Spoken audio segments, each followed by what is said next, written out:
The Last of the 20 by Joseph N. Wdowski, 21 miles from N, York.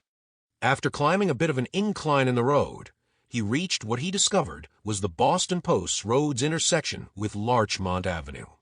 It was the center of the village of Larchmont. He could see the public library to his far right, and on his near right was the city hall that included its police station and what was once its firehouse. He thought about entering the police station to see if there was anything he might be able to use, but feeling the weight of his gear on his back, he felt he had more than enough to lug around. Computer Larchmont, he questioned his helmet's computer that had an internet connection to the shelter's mainframe digital library. A female computer voice responded in his helmet's built-in headset, overriding his enhanced external sound receivers. Larchmont, named after the larch tree, is a village located in the town of Mamaroneck, a suburb of New York City. The village of Larchmont was the 15th wealthiest community in the United States before the virus. Enough. Was just curious on the name. He ended the computer's encyclopedic answer. He turned his attention back to the entrance of the police station, still considering the fact that his energy packs, if he cannot find a way to recharge them, will not last him very long. Old-fashioned firearms were still very deadly in a pinch. The police station should have supplies of ammo. His pepper sidearm alone would have no issue accessing any lockup the long-gone police of Larchmont might have had on their ammunition and firearms. He still had 4 extra full packs for the pepper rifle and 6 smaller energy packs for his sidearm. There will be other police stations, he thought to himself. But before turning away from looking at the building, he noticed covered in growth what looked like an old tombstone in front of the building on the Boston Post roadside. He approached it. Using his hands, he pulled away some of the growth so he could read the stone. Carved in the stone it read, 21 miles from N to York. It was an old post road mile marker. 21 miles. He looked back down the road he had just come from. It felt a hell of a lot more than only 21 miles, more like 2,000, at the cost of 19 good men.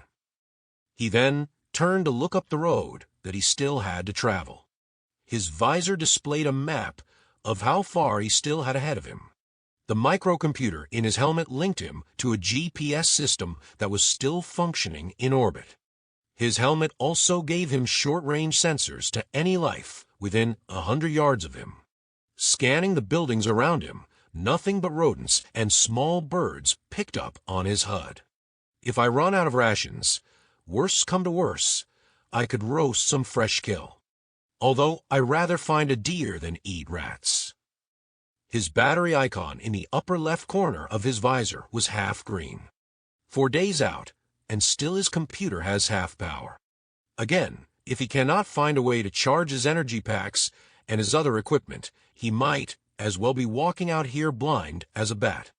His technology gave him the edge to stay alive in this wasteland, a wasteland filled with known and unknown dangers.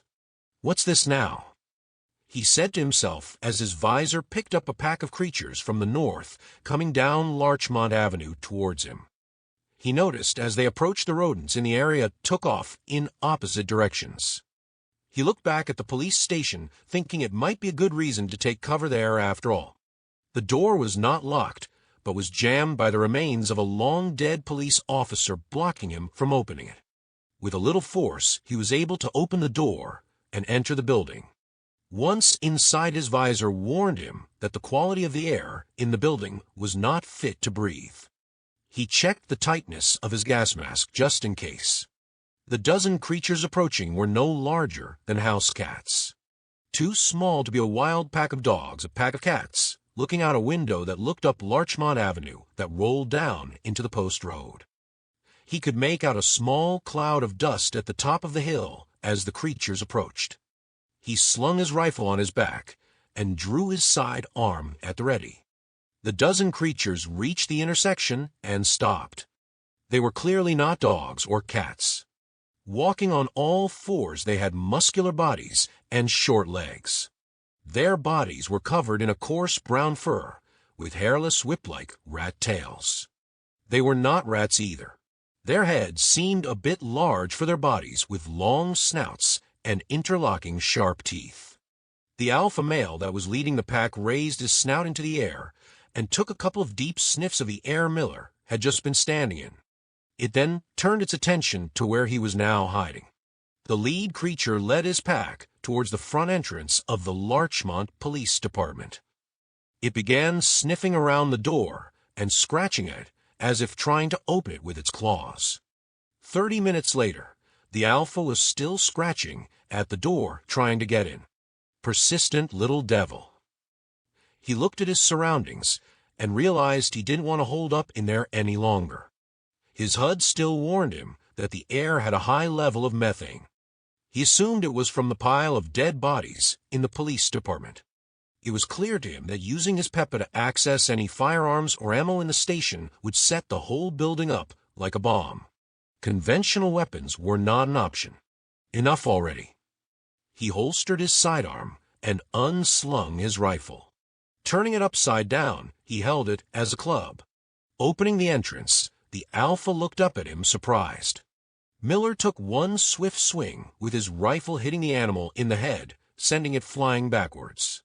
The other creatures, standing their ground, lowered their stances, growling at him. A second creature bravely lunged for Miller, with its teeth ready to clamp down. Miller took a second swing with the butt of his rifle, sending the cat-sized little monster also flying back and dazed. The remaining 10 animals looked at each other in shock, and without making a sound, all seemed to decide that their best course of action was to run away, which is what the group did. The 2 dazed creatures came to. Seeing their pack fleeing, they too decided to join them in their hasty retreat. Zachary's. He named them after a kid he knew when he was a child that was always trying to act tough, but was more annoying than a threat. He was happy to finally get out of the police station. Checking his weapon for any damage, he appreciated its construction. I guess worse comes to worse, it makes a good club. He re-slung the weapon on his back. His visor sensors showed that the Zacharys were out of sensor range, beyond 100 yards from his position. He noticed the life signs of smaller rodents returning with the threat gone. He already wasted too much time at the 21-mile mark. He thought of trying to salvage an automobile to make the trip, yet even if he could get one of the abandoned, rusted vehicles operational again. He realized that the road was way too overgrown with nature and potholes to get very far. He was going to have to walk. Looking up at the sun in the sky, it confirmed his visor clock that it was not even noon yet. He had another 5 hours of daylight before he would have to find another location to hold up for the night. Unfortunately, the prune faces did not register on his sensors when they were in their dormant state during the daytime.